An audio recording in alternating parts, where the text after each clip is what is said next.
Welcome to the Deep Dive. Today, we're opening up a really remarkable conversational guide. It's focused entirely on one thing, mastering professional English in the workplace. Hmm.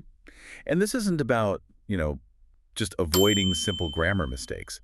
It's about getting fluent in a professional tone. Exactly. So whether you're drafting that critical email or just navigating an internal message loop, the mission is pretty simple. We need to pull out the key nuggets to make sure you sound clear, diplomatic, and, instantly well-informed. That's the perfect way to frame it. For so many professionals, I mean, especially if English isn't your first language, communication isn't just about syntax, it's a Yeah. strategic tool. So our focus today is really on those specific phrases, those structural choices that You're very good. that just reduce professional friction. It's a shortcut to getting the right tone. A shortcut. I like that.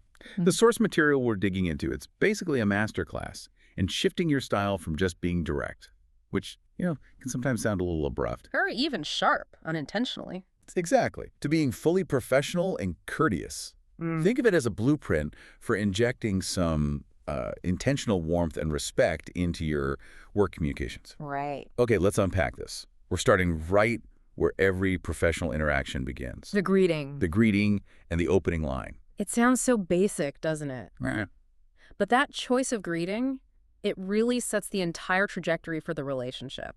It establishes the power dynamic, the familiarity right from the start. And the guide details a pretty clear spectrum here. For internal communication, people you work with every day, your standard approach is, hi name, Yeah, hi Mark, hi Laura. simple. Mhm. It's friendly, and it's perfectly acceptable. It signals you're in a close, familiar professional sphere. It's efficient, but it's also warm. But here's the critical pivot.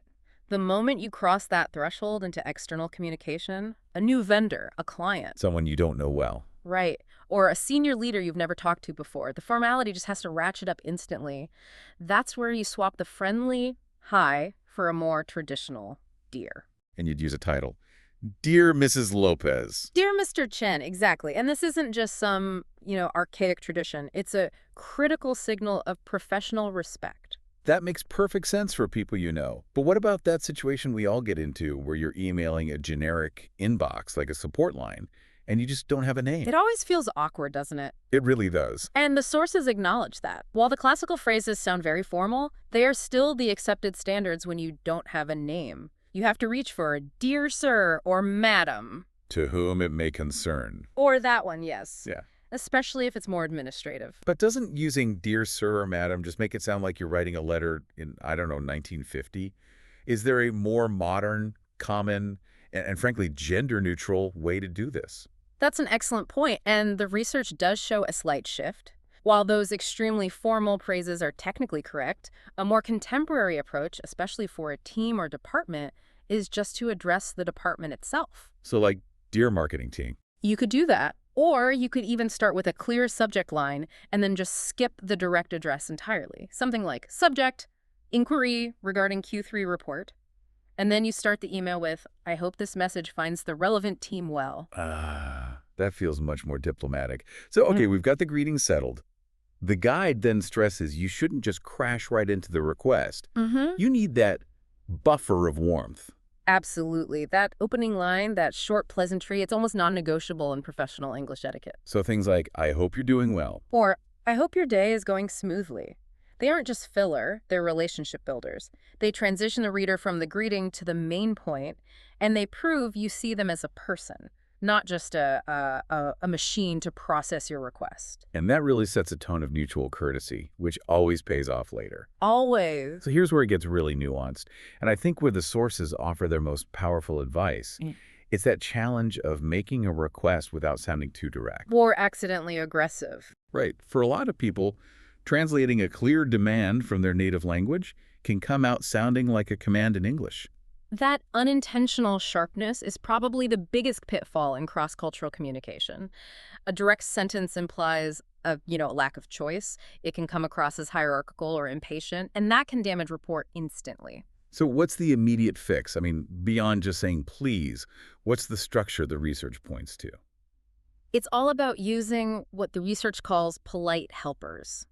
These are the modal verbs and softer phrases that turn a command into a question. So we're talking about things like, would you mind? Would you mind doing this? Or the most useful one, could you please? These little additions just create a bit of distance, and they give the recipient some agency. Okay, let's go deeper on this because our guide introduces an even softer layer, which is using the past tense. Can you explain the power of saying something like, I was hoping you could? Hmm. Yeah, what's fascinating here is the psychological effect. When you say, I was hoping you could send the report, you're framing the request as this gentle desire that already existed. Ah, so it's not a new command you're placing on them right now. Exactly. It is probably the softest way to ask a colleague to do something, especially if it's going to take some extra effort on their part. That distinction alone is worth a whole deep dive. Let's look at the contrast. The guide had that really sharp draft. Hi, Laura. Send the data today, thanks. Clear, but very transactional. And almost dismissive. So let's compare that to the better versions. Okay, so the first, better version. Hi, Laura, could you please send me the data today? That's your standard, polite, professional ask. The polite helper. Right. A bit softer still. Hi, Laura, would you be able to send me the data today? Now you're asking about their capacity, which is even more considerate. Okay, and the third level. The third level, using that past tense. Hi, Laura. I was hoping you could send me the data today, if you have time. I mean, that's the ultimate level of professional diplomacy. They know what's needed, but the phrasing just screams respect. That focus on the structure, not just tacking on the word please. That's the real takeaway here. And it has immense practical value. The research highlights these scenarios where language that's too direct can cost you goodwill, maybe even a contract. Clear but courteous communication just makes people want to prioritize your requests. That idea of courtesy is just as important when you have to set boundaries, right? It's a key skill to be able to politely say no to a request without ruining a relationship. Absolutely. And this often needs what's called a bridge phrase. You acknowledge the request before you set the boundary. So instead of, I can't do that, you'd say, You'd say something like, while I appreciate the need for this, I won't be able to dedicate time to this project until next week. Or, to manage expectations, you could use, I'll certainly look into that, but I need to manage your expectations that the analysis will take 3 days. they're diplomatic ways of saying no or not yet. Exactly. So if the initial request needs all those buffers, what happens when you need to follow up? You sent that nice courteous email, and now there's just silence. Right. And you don't want to sound accusatory. No. The sources offer a really simple, non-confrontational template for this. You just want to acknowledge your last message gracefully. So the phrase is, hi, just following up on my previous message, could you please share an update when you have time? It's got the polite helper, but it also has that little pressure relief valve when you have time. It's firm, but it's considerate. And if you have a real hard deadline, you have to add some urgency, you just state the facts within that same polite framework. You make it informational, not demanding. Precisely. For example, could you please review this file? This is time sensitive, and we need the information by tomorrow to finalize the report. The urgency is clear, but the polite opening keeps it professional. Okay, let's transition to attachment etiquette. This is a common place where people rely on direct translations that don't quite work. Yeah, a big stumbling block. So what are the bedrock phrases for presenting documents? There are really 2 phrases that just signal immediate professional competency. The first, and most traditional, is, please find attached the document. Yeah. The second, which is a bit more modern, is, I've attached the file for your review reference. Both are clear, concise, and totally standard. And it's so important to use those standard phrases. It avoids the confusion that comes when people translate literally and say something like, I send you the file. Which is an immediate flag for non-standard professional English. Right. And a quick, high-value nugget the research also points out, be so careful with reply all. Sometimes you just need to acknowledge a group email, but only the sender needs to see it. A quick, acknowledged thanks for sending, just to the sender, prevents so much inbox clutter. It's a small detail, but it says a lot. So we've pretty thoroughly covered the digital side of things, greetings, requests, attachments. But eventually, you have to leave the inbox and actually speak to people. The real world. If the written word needs all those buffers, what happens when you have to manage your tone in real time? This is where cultural integration really comes into play. The research assures us that, being nervous about speaking English in a casual office setting is completely normal. That's a relief. It is. But the core takeaway for verbal communication is actually pretty simple. You don't need perfect grammar. You need polite and clear English. Fluency in conversation is often judged more on your confidence in your tone than it is on grammatical perfection. So for that most dreaded of workplace interactions, small talk, what starters are both effective and, safe? Well, small talk is really a cultural mechanism, right? It's not about getting information, it's about building rapport. And just seeming approachable. Exactly. So the sources list the classics, which are always low stakes. How was your weekend? How's your day going? And the timeless, globally safe topic is always the weather.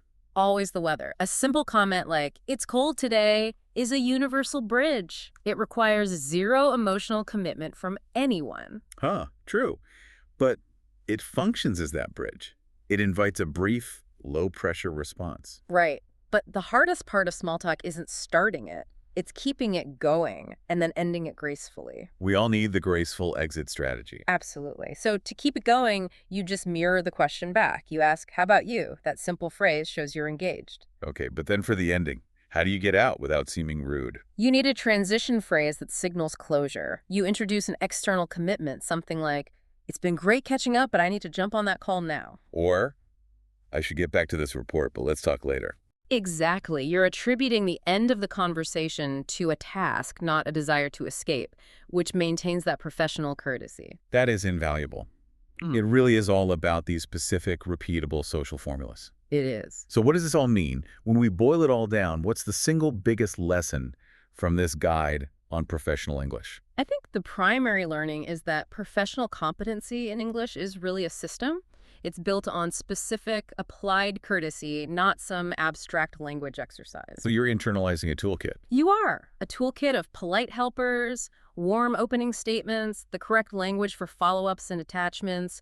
You're aiming for diplomatic clarity more than anything else. This deep dive really does feel like a shortcut to mastery then. You don't have to worry about complex grammar theories. You just focus on applying these known, effective phrases to create warmth and precision. And it makes your communication sound sophisticated and considerate, regardless of your background. It lets you focus your mental energy on the content of your message because you know the framework is already professionally sound.